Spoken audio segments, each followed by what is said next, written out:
വീണ്ടും വാർത്തകളിലേക്ക് morning webs തുടരുമ്പോൾ നമ്മൾ നെഹ്റു ട്രോഫി ജലമേള ഈ മാസം 28-ന് നടത്താനുള്ള തീരുമാനത്തിലേക്കാണ് എത്തുന്ന കാര്യമാണ് അറിയിക്കുന്നത്. ഇന്നലെ ചേർന്ന Nehru trophy boat race executive കമ്മിറ്റിയിലാണ് തീരുമാനമുണ്ടായത്.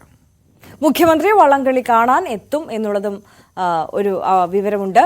ശരണ്യ സ്നേഹിതരാണ് കൂടുതൽ വിശദാംശങ്ങളുമായി ചേരുന്നത്. ശരണ്യ, നമുക്കറിയാം ആദ്യം ഈ വള്ളംകളി വേണ്ട എന്നുള്ള ഒരു തീരുമാനത്തിലേക്കൊക്കെ കടന്നിരുന്നു വയനാട് ദുരന്തത്തിന്റെ പശ്ചാത്തലത്തിൽ. പക്ഷെ അത് കേരളത്തിലെ ടൂറിസം മേഖലയെ തന്നെ വല്ലാതെ ബാധിക്കുന്ന ഒരു വിഷയമായിരുന്നു. അതോടൊപ്പം തന്നെ ഒരുപാട് ആളുകളുടെ ഉപജീവന മാർഗത്തെ ഇല്ലാതാക്കുന്ന ഒരു കാര്യം കൂടിയായിരുന്നു. വലിയ പ്രതിഷേധമൊക്കെ ഒരുപാട് ലക്ഷക്കണക്കിന് പൈസ മുടക്കിയാണ് ആ ഒരു സീസണിലേക്ക് വേണ്ടി ഒരുങ്ങുന്നത്. നെഹ്റു ട്രോഫി എന്ന് പറഞ്ഞാൽ ഒരു ഏറ്റവും പ്രസ്റ്റീജിയസ് ആയിട്ടുള്ള ഒരു ഇവന്റ് ആണ്. അതാണ് ഏറ്റവും പ്രതിഷേധം ഉണ്ടാവാനുള്ള ഒരു കാര്യം. എന്തായാലും പ്രതിഷേധങ്ങൾക്കെല്ലാം ഫലം കണ്ടിരിക്കുന്നു. ജലമേള നടക്കുകയാണ് 28-ാം തീയതി. എങ്ങനെയാണ് വിശദാംശങ്ങൾ?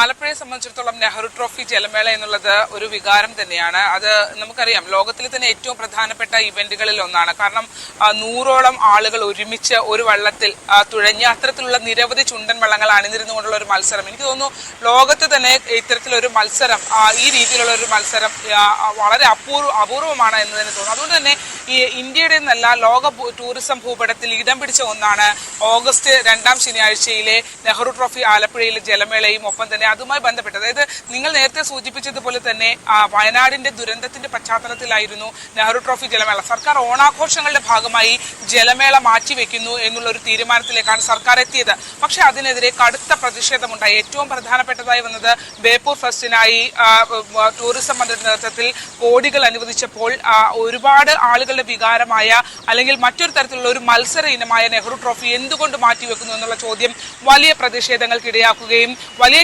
ക്യാമ്പയിനുകളിലേക്ക് പോവുകയും ചെയ്തു. അത് സോഷ്യൽ മീഡിയയിലടക്കം വലിയ ക്യാമ്പയിൻ വന്നു. വള്ളംകളി ക്ലബ്ബുകൾ വലിയ പ്രതിഷേധം ഉയർത്തി. കഴിഞ്ഞ ദിവസമൊക്കെ വലിയ പ്രതിഷേധമായിരുന്നു ഇവിടെ കായലിൽ ഇറങ്ങി നിന്നുകൊണ്ട് പ്രതിഷേധിക്കുന്നു. അതായത് നമുക്കറിയാം നെഹ്റു ട്രോഫി എന്ന് പറയുന്നത് പെട്ടെന്നുണ്ടാകുന്ന ഒരു സംഭവമല്ല. വലിയ കഠിന പ്രയത്നങ്ങളുടെ ശേഷം ഉണ്ടാകുന്ന ഒരു മത്സരം തന്നെയാണ് നെഹ്റു ട്രോഫി ജലമേള. അതുകൊണ്ട് തന്നെ മാസങ്ങൾ നീണ്ടു നിൽക്കുന്ന ഒരു ക്ലബിന് ഏകദേശം 60 മുതൽ 80 ലക്ഷം രൂപ വരെ ചെലവ് വരുന്ന ഒന്നാണ് നെഹ്റു ട്രോഫി ജലമേള. അപ്പൊ അത്രയും ഒരു പരിശീലനത്തിന് ഒടുവിലാണ് പെട്ടെന്ന് ഈ പറഞ്ഞ പോലെ വയനാട്ടിൽ ദുരന്തമുണ്ടാകും. നമുക്ക് എല്ലാവർക്കും ദുഃഖമുള്ള കാര്യമാണ്. പക്ഷെ അത്തരത്തിൽ ഒരു വലിയ പരിശീലനം അടക്കം നടത്തിയതിനു ശേഷം ഓരോ ബോട്ട് ക്ലബ്ബുകളും ഈ മേള മാറ്റിവെക്കുന്നു അല്ലെങ്കിൽ ജലമേള മാറ്റിവെക്കുന്നു എന്നുള്ളത് വലിയ പ്രതിസന്ധി അവരിലേക്ക് ഉണ്ടാകുന്നു എന്നുള്ളതാണ്. കുട്ടനാടിന്റെ വൈകാരികമായ മുഹൂർത്തമാണ്. ഒരുപാട് പേർ നെഹ്റു ട്രോഫി ഈ ജലമേളയെ നെഞ്ചിലേറ്റുന്ന ആളുകളുമുണ്ട്. അതുമാത്രമല്ല ആലപ്പുഴയുടെ ടൂറിസം ഭൂപടത്തിൽ കേരളത്തിന്റെ ടൂറിസത്തിൽ വിനോദസഞ്ചാര മേഖലയിൽ ഏറ്റവും അധികം വരുമാനം കൊടുക്കുന്ന, അതായത് ടൂറിസം സീസണിന്റെ ഓപ്പണിംഗ് തന്നെ നെഹ്റു ട്രോഫി ജലമേളയുടേതാണ്. ഈ അന്താരാഷ്ട്ര ടൂറിസം നമ്മൾ എടുത്ത് പരിശോധിക്കുകയാണെങ്കിൽ തന്നെ നെഹ്റു ട്രോഫി ജലമേളയെ ബേസ് ചെയ്തുകൊണ്ട് തന്നെ നിരവധി പാക്കേജുകളുണ്ട്. അപ്പൊ തുടർച്ചയായി 2018 ശേഷം പല കാലയളവിലായി ജലമേള മാറ്റിവെക്കുന്നു.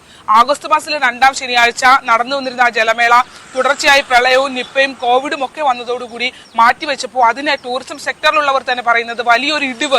ആ സമയത്ത് സഞ്ചാരികൾ, പ്രത്യേകിച്ച് ഇന്റർനാഷണൽ ടൂറിസ്റ്റുകൾ ആലപ്പുഴയിലേക്ക് കേരളത്തിലേക്ക് എത്തുന്നതിൽ ഒരു വലിയ ഇടിവ് ഉണ്ടായി എന്നുള്ളതാണ്. അതുകൊണ്ട് തന്നെ ജലമേളയുടെ തീയതി മാറ്റിവെക്കരുത്, ജലമേള കൃത്യമായി ഓഗസ്റ്റിൽ തന്നെ നടത്തണം എന്നുള്ള നിർദ്ദേശമാണ് NDBR കമ്മിറ്റി അടക്കം മുന്നോട്ട് വെച്ചിരുന്നത്. പക്ഷേ ഇപ്പോൾ സർക്കാർ ഇങ്ങനെ ഒരു തീരുമാനത്തിലേക്ക് എത്തിയത് ജനങ്ങളുടെ കടുത്ത പ്രതിഷേധത്തെ തുടർന്നാണ്. കാരണം ഇങ്ങനെ ഒരു ജലമേള ആഘോഷങ്ങൾ, ഓണാഘോഷം എന്ന് നമുക്ക് പറയാൻ കഴിയില്ല, അതിനപ്പുറത്തേക്ക് ഒരു മത്സര ഇവന്റ് ആണ് നെഹ്റു ട്രോഫി ജലമേള. അതിനെ ആ രീതിയിൽ കാണണം എന്നുള്ള ആവശ്യമാണ് ഉയർന്നത്. സോഷ്യൽ മീഡിയയിലൊക്കെ കഴിഞ്ഞ ദിവസങ്ങളിൽ വലിയ രീതിയിൽ ക്യാമ്പയിൻ സംഘടിപ്പിക്കപ്പെട്ടു. അതായത് ജലമേള വേണം എന്ന് ആവശ്യപ്പെട്ടുകൊണ്ട് മാധ്യമങ്ങളും അതേ രീതിയിൽ തന്നെ അതിന് ജനങ്ങളുടെ വികാരം അല്ലെങ്കിൽ ജലമേള പ്രേമികളുടെ വികാരം ഏറ്റെടുത്തുകൊണ്ട് തന്നെ അത്തരത്തിൽ വാർത്തകളും നൽകിയിരുന്നു. എന്തായാലും ഏറ്റവും ഒടുവിൽ ഇന്നലെ NDBR എക്സിക്യൂട്ടീവ് യോഗം മന്ത്രി P. പ്രസാദിന്റെ നേതൃത്വത്തിലാണ് ആലപ്പുഴ ജില്ലാ പഞ്ചായത്ത് ഹാളിൽ യോഗം ചേർന്നത്.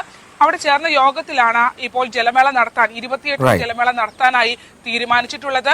മാത്രമല്ല മുഖ്യമന്ത്രി മുഖ്യ അതിഥിയായി എത്തുമെന്നുള്ള വിവരം കൂടി ലഭ്യമായിട്ടുണ്ട്. എന്തായാലും ക്ലബ്ബുകളൊക്കെ വലിയ ആവേശത്തിലാണ് ക്ലബ്ബ്. കാരണം അവരുടെ അധ്വാനത്തിന്റെ ഒരു വലിയ ആഘോഷത്തിന്റെ കൂടി സമയമാണ്. തീർച്ചയായും